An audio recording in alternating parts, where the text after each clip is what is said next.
భారతమ్మ పేరెత్తితే నాకు కొడకల్లారా. ఓకే, కొడాలి నాని ఒక మాట డైరెక్ట్గా అడుగుతున్నాను నిన్ను. నారా భువనేశ్వర్ గారి పేరు ఎత్తి పిచ్చివాగుడు మాట్లాడిన తర్వాత నిన్నేమనాలి?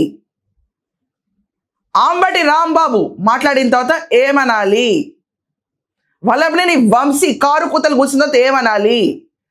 అసలు మీ మేనిఫెస్టోలో లేదు, కానీ కొత్తగా నేను యాడ్ చేస్తాను. బూతులు తిట్టడం అన్నది ఒక ప్రత్యేక వ్యవస్థను పెట్టుకుని నడిపిన జగన్మోహన్ రెడ్డి హిహి అని నవ్వితే ఏమనాలి? ఇదండి బాధ. ఈరోజు వైఎస్ భారతిరెడ్డి పేరు కానీ ఫోటో కానీ ఎవరైనా వాడితే వార్నింగ్స్ వస్తాయి. Is it? ఇదంతా కాకుండా షర్మిలాని కూడా విజయమ్మని కూడా ఇష్టం వచ్చినట్టు మాట్లాడడానికి కొడాలని అడుగు పెట్టేశాడు. నేను మొన్నే నన్ను పెడతాడా వాడతారా ఇతనని చెప్పి వచ్చేసాడు. కూటమి ప్రభుత్వం ఫెయిల్యూర్ అంట. జగన్మోహన్ రెడ్డి గురించి జనాలు మిస్అండర్స్టాండ్ చేసుకుని పొరపాటున ఓటేయలేదంట. 2029లో ఓటేస్తారంట. అసలు గుడివాడి నుంచి కంటెస్టెంట్ నువ్వు ఉంటావా?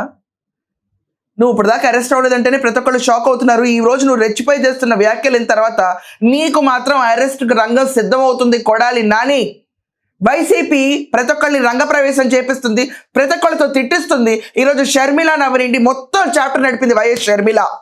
విజయమ్మ కాదు, మంచావిడ. డిస్కషన్స్ పెట్టేస్తారు వాళ్ళ మదర్ పైన. దీంట్లో తీసుకొచ్చి అందరితో మాట్లాడి చేస్తారు. దీంట్లో కొడాలి నాని ఎంట్రీ ఇచ్చాడు. ఇప్పుడు